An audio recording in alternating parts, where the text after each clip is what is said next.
नमस्कार और स्वागत है आपका एक नए वीडियो में।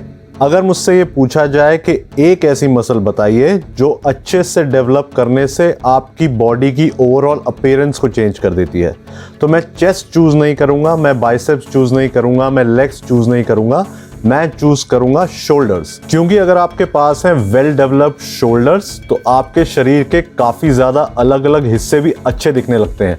जैसे कि आपकी वेस्ट काफी नैरो लगने लगती है, आपका फ्रेम काफी वाइड दिखने लगता है, आप ज्यादा मस्कुलर लगने लगते हैं। और अगर आप चाहते हैं अपने शोल्डर्स को ग्रो करना तो no doubt overhead barbell press एक बहुत ही ज्यादा इफेक्टिव और अच्छी एक्सरसाइज है जो आपके वर्कआउट शेड्यूल का पार्ट होनी ही चाहिए। ये एक्सरसाइज एक कंपाउंड मूवमेंट है तो ये आपके शोल्डर्स में काफी अच्छा मास ऐड करती है। साथ ही आप इसमें ओवरलोड इजीली कर सकते हैं, यानी कि आप ज्यादा वेट लिफ्ट कर सकते हैं, अपनी स्ट्रेंथ बढ़ा सकते हैं if you compare it with other overhead presses for shoulder. पर देखने में ये एक्सरसाइज और इसकी मूवमेंट चाहे जितनी भी स्ट्रेट फॉरवर्ड लगे या इजी लगे, इसमें काफी ऐसी बारीकियां हैं जो आपको समझने की जरूरत है अगर आप अपने शोल्डर्स के गेन्स मैक्सिमाइज करना चाहते हैं और साथ ही साथ इंजरी के रिस्क को कम से कम रखना चाहते हैं। तो आज के इस वीडियो में मैं आपको डेमोन्स्ट्रेट करके दिखाऊंगा इस एक्सरसाइज का प्रॉपर फॉर्म, और साथ ही साथ बात करेंगे उन टॉप 5 गलतियों की जो लोग करते हैं इस एक्सरसाइज को करते हुए, और ये भी बात करेंगे कि इन गलतियों को फिक्स कैसे करना है। तो गलतियों की बात करने से पहले बात करते हैं इस एक्सरसाइज के फॉर्म की। उसके 2-3 पॉइंट क्विकली कवर करेंगे। सबसे पहला है आपका पोस्चर, आपका स्टांस, यानी आपके पैर आपके शोल्डर से थोड़े से ज्यादा बाहर होने चाहिए ताकि आपकी स्टेबिलिटी अच्छी रहे। आपका कोर टाइट रहना चाहिए, यानी कि आपको अपने एब्स जो हैं वो कॉन्ट्रैक्ट करके रखने हैं पूरी मूवमेंट के दौरान। आपकी चेस्ट ऊपर की तरफ उठी होनी चाहिए, आपका रिब केज खुला होना चाहिए। ये सब चीजें आपको करनी है रॉड को उठाने से पहले रैक से। अब दूसरा और बहुत ज्यादा इंपॉर्टेंट पॉइंट है ग्रिप। आपकी ग्रिप ऐसी होनी चाहिए कि आपके जो अंगूठे हैं वो आपको मिरर में टच करते हुए दिखे अपने शोल्डर्स की एजेस को, तो आपके शोल्डर से बिल्कुल हल्का सा बाहर रहेंगे आपके हाथ ये एक्सरसाइज को करते हुए। ये इंश्योर करेगा कि आपकी ग्रिप ना तो बहुत ज्यादा नैरो है ना बहुत ज्यादा वाइड है, जो करने से प्रॉब्लम्स हो सकती हैं। तीसरा पॉइंट है ब्रीदिंग। ब्रीदिंग पैटर्न आपका ऐसा होना चाहिए कि जब आप रॉड को ऊपर लेके जा रहे हैं टॉप पोजीशन पे आप एक्सहेल करेंगे यानी सांस बाहर छोड़ेंगे, जब आप रॉड को नीचे ला रहे हैं यानी बॉटम पोजीशन पे आप इनहेल करेंगे। As a rule of thumb हमेशा याद रखिएगा, जब भी आप अगेंस्ट द ग्रेविटी जाते हैं, ग्रेविटी के ऑपोजिट डायरेक्शन में आप जैसे रॉड को ऊपर लेके जा रहे हैं, तब आप एक्सहेल करेंगे। अब इस एक्सरसाइज की बाकी बारीकियां, जैसे कि इसका रेंज ऑफ मोशन, आपकी रिस्ट की पोजीशन क्या होनी चाहिए, आपकी लोअर बैक कैसी होनी चाहिए, ये सब डिटेल में कवर है जब हम बात करेंगे उन 5 गलतियों की। तो चलिए बात करते हैं गलती नंबर 1 की, जो कि है चीट करना अपने पैरों को यूज करके। तो ये एक्सरसाइज करते हुए आपकी बॉडी बहुत ज्यादा स्टेबल रहनी चाहिए। आपके हाथ मूव करेंगे और आपकी टारगेट मसल मूव करेगी, उसके अलावा आपकी बॉडी में मूवमेंट नहीं रहना चाहिए। लेकिन आपने ये देखा होगा या आपने खुद भी किया होगा कि जब आप ये एक्सरसाइज परफॉर्म कर रहे होते हैं और अपने सेट के बिल्कुल एंड में पहुंच रहे होते हैं, जब आपका फटीग बिल्कुल हाई होता है, तो आप एक मोमेंटम लेना स्टार्ट कर देते हैं अपने पैरों से। आप पुश लेते हैं अपनी लोअर बॉडी से थोड़े से एक्स्ट्रा रेपिटेशन निकालने के लिए। तो एक कुछ इस तरीके से करा जाता है कि जब आप रॉड नीचे लेके आ रहे हैं तो आप अपने घुटनों को नीचे की तरफ बेंड करते हैं और ऊपर ले जाने से जस्ट पहले अपने घुटनों से एक पुश लेते हैं ताकि आपको आपकी रॉड उठाने में थोड़ी सी हेल्प मिले। हाँ, इस तरीके की चीटिंग करने से आप थोड़े से एक्स्ट्रा रेपिटेशन निकाल सकते हैं, आप अपनी एबिलिटी से थोड़ा सा ज्यादा वेट भी उठा सकते हैं। काफी ट्रेनर्स और काफी लोग इस तरीके को जस्टिफाई करते हैं पुश प्रेस कह के, जो कि एक वेरिएशन होता है इस टाइप की एक्सरसाइज का, पर वो मेनली होता है आपकी स्ट्रेंथ बढ़ाने के लिए।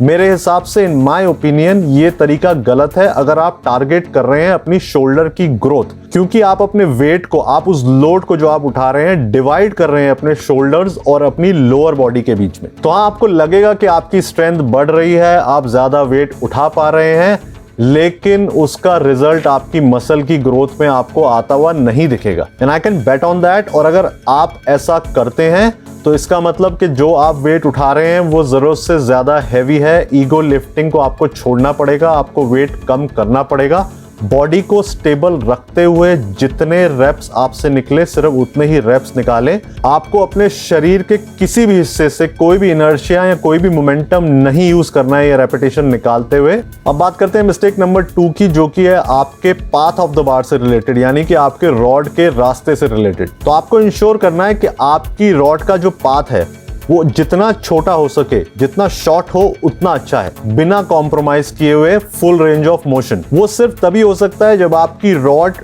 बॉटम टू टॉप बिल्कुल एक स्ट्रेट लाइन में, वर्टिकली स्ट्रेट लाइन में ट्रैवल करे। तो आपको अवॉइड करना है वो कर्व्ड पाथ जो आपके सर के सामने से होता हुआ गोलाई में इस रॉड को ऊपर की तरफ लेके जाता है। आपको रॉड को बिल्कुल सीधा ऊपर लेके जाना है। पर ये आप करेंगे कैसे? क्योंकि ये करने के लिए आपको रॉड के लिए जगह बनानी पड़ेगी। आपको ये अचीव करना है अपनी बॉडी को हल्का सा पीछे करते हुए, अपनी चेस्ट को बाहर की तरफ निकालना है आपको रॉड की मूवमेंट स्टार्ट होने से पहले, और अपने सर को, अपनी चिन को थोड़ा सा पीछे लेके जाना है ताकि वो टकराए ना आपके रॉड से अगर आप उसे सीधा ऊपर लेके जा रहे हैं। जब आपकी रॉड आपके सर को क्रॉस कर जाए और वो टॉप पोजीशन में हो, तब आप अपने सर को एक न्यूट्रल पोजीशन में लेके आए। तो ये कुछ इस तरीके से लगना चाहिए कि आपकी रॉड टॉप पोजीशन पे बिल्कुल आपके शोल्डर्स के ऊपर होनी चाहिए। तो आपके शोल्डर्स, आपके हिप्स और आपके फीट, आपके पैर बिल्कुल एक स्ट्रेट लाइन में होने चाहिए टॉप पोजीशन पे। आपको अवॉइड करना है अपना सर जरूरत से ज्यादा बाहर ले जाना। आपको अवॉइड करना है रॉड को जरूरत से ज्यादा पीछे की तरफ लेके जाना। दोनों ही चीजें करने से इंजरी के चांसेस हैं।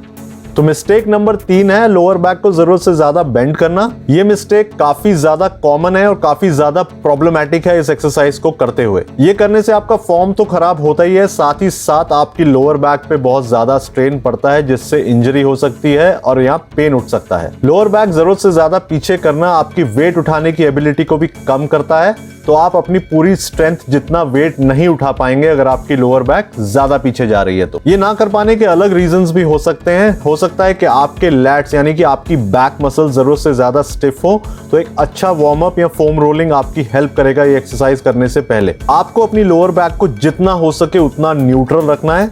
अगर आप स्ट्रगल कर रहे हैं इसे न्यूट्रल रखने में, तो कुछ टिप्स मैं आपको देता हूं। आप अपने ग्लूट्स को स्क्वीज कीजिए, अपने हिप्स को स्क्वीज कीजिए, अपने क्वाड्स को यानी कि अपने फ्रंट थाई को स्क्वीज कीजिए जब आप ये एक्सरसाइज परफॉर्म कर रहे हैं।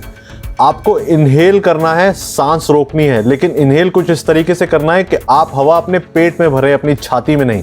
जब आप हवा पेट में भर के उसे रोकेंगे तो आपकी स्टेबिलिटी एकदम से इंप्रूव हो जाएगी और आपकी लोअर बैक एक न्यूट्रल पोजीशन में ऑटोमेटिकली आ जाएगी। तो आपको हर रेपिटेशन से पहले अपने ग्लूट्स और क्वाड्स को स्क्वीज करना है, एक लंबी सांस भरनी है, पेट में उसे रोकना है, और जब नीचे लाते हैं रॉड को तो एक्सहेल करना है। ये डेफिनेटली प्रिवेंट करेगा आपकी लोअर बैक को जरूरत से ज्यादा बेंड होने से। तो मिस्टेक नंबर 4 है अपनी एल्बोज को जरूरत से ज्यादा बाहर की तरफ स्ट्रेच करना जब आप बॉटम पोजीशन पे लाते हैं रॉड को। जनरली काफी लोगों के एल्बोज बाहर की तरफ निकले होते हैं जब वो ओवरहेड प्रेस परफॉर्म करते हैं। आपके एल्बोज बाहर की तरफ पॉइंट करते हैं और अगर आप सामने से देखें तो कुछ इस तरीके से आपको आपकी मूवमेंट दिखेगी। ज्यादातर केसेस में ये मिस्टेक होती है जब आप अपनी रॉड को जरूरत से ज्यादा वाइड पकड़ते हैं। ये करने से आपका फोरआर्म आपके हाथ के साथ अलाइन नहीं रहता और एक तरफ बेंड हो जाता है, स्पेशली जब आप रॉड नीचे लाते हैं। तो पहले तो आपकी ग्रिप, जैसा मैंने बताया, आपके शोल्डर से जरा सा बाहर होनी चाहिए।